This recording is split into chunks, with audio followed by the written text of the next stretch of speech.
A deadline has just been missed. Bruno Guimaraes was expected back inside Newcastle United's pre-season camp on Sunday night. He did not show up. This is not the first time this has happened this week. He already missed one return date earlier in the week, and now a second one has passed without him walking through the door. Newcastle staff are said to be calm about it publicly, but calm is not the same as comfortable. When a captain misses two separate deadlines to rejoin his own club during a transfer window, that is not an accident. That is a signal. And right now, every signal coming out of Newcastle is pointing in one direction, toward North London. Here is what is actually at risk in this moment. Newcastle are trying to hold on to their captain while Arsenal are trying to prize him away with an official bid already on the table. If Bruno continues to delay his return, it puts real pressure on the new Newcastle head coach before he has even started work properly. It also puts pressure on the club's negotiating position, because every day this drags on, the story grows louder, and a louder story usually favours the club trying to force a departure, not the club trying to prevent one. If this situation is not resolved with control, Newcastle risk losing their captain on Arsenal's terms rather than their own. Before I go further into how this is unfolding, if you want this kind of clear-headed breakdown of every twist in Arsenal's transfer business this summer, make sure you are subscribed to this channel. I go through every credible source, every confirmed detail, and I separate fact from noise so you are not left guessing. Hit that subscribe button if you want the full picture as this window plays out. Now let us break this down properly, starting with what is circulating across football social media right now, before we move into the two fully confirmed news pieces underpinning all of it. The first post making the rounds claims that Mikel Arteta is pushing hard to bring Vinicius Jr to the Premier League, with a suggestion that the Arsenal manager has told the Brazilian forward the entire sporting project at the Emirates would be built around him. My read on this is simple. If a manager is willing to tell a player of that calibre that the whole footballing structure of the club will bend toward him, that is not a small overture. That is the language clubs use when they are trying to win a genuine battle for a superstar, not when they are casually testing the water. Whether or not those exact words were spoken, the fact that this kind of message is circulating tells you Arsenal's approach to Vinicius is not passive. It is deliberate and it is personal. The second post reports that Real Madrid have made what is being described as their final contract renewal offer to Vinicius Jr, with no renewal bonus attached, and that he is reportedly not willing to stay at the Spanish club at any price. This is the piece that actually matters most in the entire Vinicius situation. A final offer with no bonus is not a club showing flexibility. It is a club drawing a line and asking the player to either accept it or leave. And if the suggestion that he will not stay regardless of the number is accurate, then Real Madrid may have just removed their own ability to keep him through money alone. That is exactly the kind of gap a club like Arsenal wants to see open up. The third post takes this even further, claiming that if Vinicius does not sign a new deal, Real Madrid would look for a fee above €150 million from Arsenal, and that Arteta has personally explained to the player how important he would be and how much he could contribute. It also suggests the 2026-27 project would largely revolve around him as the next step toward winning everything. I want to be careful here, because a valuation above €150 million is an enormous figure, even for a player of Vinicius Junior's level. This tells me two things at once. First, that Real Madrid, even while making a final and rigid contract offer, still see him as close to unsellable in terms of value. Second, that Arsenal are being made aware of exactly what kind of financial commitment this deal would require before they go any further. This is not a cheap piece of business under any version of these reports, and it should not be treated as one. Moving to the fourth post, this one shifts the focus to Bruno Guimaraes directly, stating that Arsenal have made an official offer which has been rejected by Newcastle, with a belief that a figure somewhere around £80 million, including add-ons, is where an agreement is likely to be found. It also states that the incoming Newcastle head coach is not expected to be able to change the player's mind, but that Newcastle's resolve to extract maximum value remains firm, and that no medical was expected on the Monday, with an agreement needed first before the transfer process could begin. This is the clearest and most consequential piece of information in this entire summer story so far. An official bid has been made. It has been rejected. There is a rough number both sides are believed to be circling. And crucially, the player himself is described as fixed on wanting this move, which tells you the psychological battle here has already shifted away from Newcastle's favour, even if the financial battle has not yet been won. The fifth post reports that Bruno Guimaraes banners have been removed from around St James Park, while making clear the player remains a Newcastle player for now, but noting the timing has sparked fresh speculation. On its own, this detail might look small, almost symbolic rather than substantial. But timing matters enormously in football business. Clubs do not usually make visible changes like this by accident during a period of active transfer speculation involving that exact player. Whether this was operational or intentional, it adds to a picture where Newcastle's public presentation around their captain is shifting at the same moment his future is being negotiated. The Sixth Post states that Arsenal and Newcastle are now in direct negotiations over the transfer, with a figure between £70 million and £80 million believed to be enough to complete the deal, despite Newcastle initially valuing their captain closer to £100 million. This is an important detail because it shows movement. A gap of £20 million or more between an opening valuation and where a deal is now believed to be gettable is not a small shift. It suggests Newcastle's position, while still firm on paper, is softening under the weight of the player's own preference and the pressure of a rejected but persistent Arsenal bid. The Seventh Post shifts tone completely and brings in outside analysis from a football pundit, comparing Vinicius Junior's role at Real Madrid with what he would need to adapt to at Arsenal. The pundit describes him as a primary outlet on the counter-attack at Real Madrid, due to how he holds his position high up the pitch, acknowledges he is undoubtedly a superstar who would be a statement signing and could succeed in the Premier League eventually, but expresses doubt the move actually happens because of the financial package involved. I find this particular piece valuable because it is not simply repeating transfer gossip, it is offering tactical and financial context. It tells you that even among people who believe Arsenal could genuinely benefit from signing him on a footballing level, there remains real skepticism about whether the numbers involved can actually be made to work. That tension between football logic and financial reality is exactly where this entire Vinicius situation currently sits. The Eighth Post is different in nature. It captures new signing Christos Tzolis discussing his choice to wear the number 17 shirt at Arsenal, referencing admiration for a former Arsenal left winger who also wore that number, while clarifying that admiration was not actually the reason behind the specific number choice, which came down to lower numbers simply not being available. This is a lighter moment in the middle of a heavy transfer news cycle, but it still tells you something useful. A new signing openly referencing a respected former Arsenal winger by shirt number, even while downplaying it as the reason, shows he is aware of the shirt's history and is not shying away from that association. For a player just arriving into a new dressing room and a new fan base, that kind of comfort with expectation is a small but genuine signal.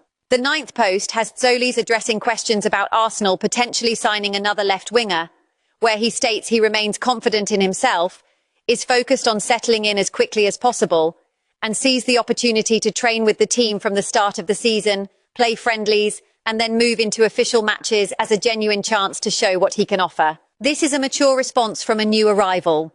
Rather than reacting defensively to transfer speculation about competition for his own position, he is framing the situation as an opportunity built on preparation time. That is the kind of mindset that tends to serve players well during a settling-in period at a new club.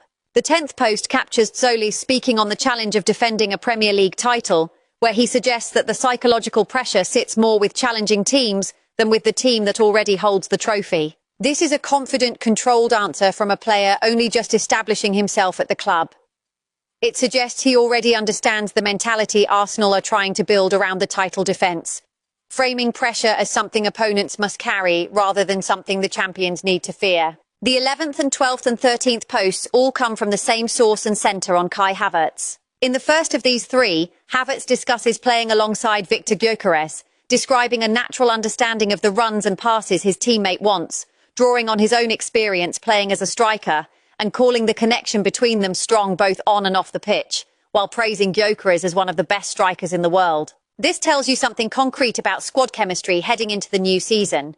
When one attacking player publicly praises the understanding he has with another, particularly a forward speaking about a central striker, it usually reflects genuine on-field familiarity rather than a scripted answer, since these two occupy overlapping attacking roles where miscommunication is common if the relationship is not strong. In the second of these three, Havertz is asked whether returning as champions reinvigorates his motivation, and he confirms that after a short holiday, he was eager to return, describing strong chemistry within the squad, both on and off the pitch, and expressing a desire to start the new season strongly. This is standard but meaningful pre-season messaging. A senior player publicly signalling eagerness and squad unity heading into a title defence sets a tone the rest of the group is likely to follow, especially with a busy summer transfer window creating uncertainty around the edges of the squad. In the third of these three, Havertz explains that he cut his own summer holiday short, noting he did not need to be personally contacted by his manager to make that decision, that his originally planned 3 weeks off became only 1 week lost, and that he is now back and feeling good ahead of the season opener. This detail stands out because it reflects self-motivated professionalism rather than a manager-enforced return. A key player voluntarily shortening his own break to be available earlier suggests genuine internal drive within the squad as the season approaches, independent of any instruction from the coaching staff. The two confirmed news stories. Now let us move into the two fully reported news stories underpinning everything discussed so far, starting with the Bruno Guimaraes deadline story. Bruno Guimaraes did not arrive as expected at Newcastle's pre-season camp on the Sunday night, despite prior expectations that he would. Sources at the club have described the mood as calm, with the player now expected to arrive later that day instead. This marks the second shift in his expected return date. He was originally due back on the Friday, a date confirmed at the time by the former Newcastle head coach and by a teammate, who both expected him to be present. Neither of those Friday comments came to pass, and now a second date has also slipped. What stands out to me here is the pattern rather than any single missed date on its own. One missed deadline could be explained by logistics or a minor delay. Two missed deadlines during a period when his club's captaincy status and long-term future are under open transfer speculation is a much stronger indicator that something beyond simple scheduling is happening behind the scenes. The story also confirms that once he does arrive, he is expected to meet the incoming Newcastle head coach, though there is an expectation that conversations will focus heavily on his own desire to move to North London, rather than settling him back into pre-season life at his current club. It further confirms that talks between intermediaries have centred on a fee close to £80 million, with add-ons forming a key part of any eventual structure. This confirms something important. The number being floated is not a single unverified social media figure. It is consistent with what has separately been described as Arsenal's official but currently rejected bid. When a specific figure keeps appearing across multiple independent threads of information, that consistency should be taken seriously, even while the deal itself remains unresolved. It is also worth noting that Arsenal's Brazilian contingent, specifically 2 other South American players already at the club, have returned to training, while Bruno Guimaraes' own preparations appear to have been disrupted entirely by the uncertainty hanging over his future. Should a transfer be completed quickly enough, the earliest realistic opportunity for him to feature for Arsenal would be a pre-season friendly at the Emirates, though this would require considerable speed in finalising any agreement before that fixture arrives. This detail is a useful reality check for anyone expecting an instant resolution. Even in the most optimistic version of this story, where a deal comes together rapidly, there is still a defined and fairly tight window before he could realistically be involved on the pitch for his new club. That timeline alone tells you how much still needs to happen and how quickly for this transfer saga to move from speculation into an actual debut. Now to the second major story, the wider transfer roundup covering both Vinicius Jr. and Bruno Guimaraes, alongside several other significant pieces of Arsenal business. On the manager himself, when directly asked in a press setting when Vinicius Jr. would be joining, Arteta responded only with a smile and a brief thank you before walking away. Separately, he confirmed the club is being active and ambitious in trying to improve and evolve the squad, stating that movement should be expected in the coming weeks, and that Arsenal will not sit still while rivals continue their own business. My honest assessment of that exchange is that it should not be read as either confirmation or denial. A short, deflecting answer to a pointed transfer question is a fairly standard managerial response, and reading too much into body language alone is not something I put much weight on. What matters far more is the second, more direct quote about ambition and expected movement in the squad, because that is a substantive statement about intent rather than a reaction to a single question. On Vinicius Jr. specifically, momentum is described as having begun shifting toward Arsenal, following news that Real Madrid's latest contract offer was set to be their final one presented to the player and his representatives. A considerable gap is described as remaining between the two parties, while Arsenal are described as willing to do what it takes to make a move happen if it becomes possible. Image rights are identified as a central and complicating factor in this equation. Vinicius Jr. is understood to want an improved image rights share closer to what a certain elite Paris-based forward reportedly receives, and this is described as an area Arsenal could specifically use to their advantage, given that Premier League clubs typically structure image rights differently to Spanish clubs. It is confirmed that Arsenal already have at least 3 first-team players with existing image rights agreements in place, tied to contract renewals and signings involving their captain, their vice-captain, and a key Norwegian midfielder. This is genuinely one of the more sophisticated details in the entire story, because it moves beyond simple transfer fee speculation into the structural mechanics of how a deal like this could actually be won. If Arsenal already have established image rights frameworks with senior players, and if this is precisely the area where Vinicius Jr is seeking improvement from Real Madrid, that gives Arsenal something Real Madrid may be less willing or structurally able to match. Financial packages are important, but the ability to construct exactly the kind of agreement a player is asking for can be just as decisive. Despite all of this, it is made clear that for now, the player's own stated preference remains to seek an extension with his current club, and that should the gap between the two sides remain significant. Without movement from either party, Arsenal would gain further confidence in pursuing the situation. This is an important balancing detail, and I want to stress it clearly for anyone watching. Everything described here about image rights, financial structuring, and managerial ambition still sits underneath one unmoved fact. The player himself currently prefers to stay and extend his contract where he is. That preference could shift, especially if the financial gap does not close. But as things stand, this remains a rumour and an opportunity being positioned for the future rather than a transfer in active motion. On Bruno Guimaraes, this account confirms Arsenal have made an official offer, understood to be rejected by Newcastle, with belief that a fee near £80 million, including add-ons, is where an agreement could be found. Despite the rejection, Arsenal are described as maintaining a strong position due to the player's own firm desire for the move. The incoming Newcastle head coach is not expected to change his mind, though Newcastle's resolve to retain him, or at minimum extract full value, remains intact. No medical was expected on the Monday, and an agreement is described as necessary before any process of finalising the move could begin. This aligns precisely with everything already confirmed in the separate deadline story, which strengthens confidence in the overall picture. Two independently reported pieces pointing to the same number, the same rejected bid, and the same player mindset gives this particular transfer situation a level of reliability that the Vinicius Junior story, still fundamentally speculative in nature, does not yet have. Turning to Arsenal's defensive situation, the club is described as remaining alert in the market for cover following an extended injury absence for their key French centre-back. Interest has been shown in a centre-back currently at Aston Villa, but that club's valuation is described as continuing to block any real progress on that front. This tells you Arsenal's business this summer is not confined to marquee attacking signings.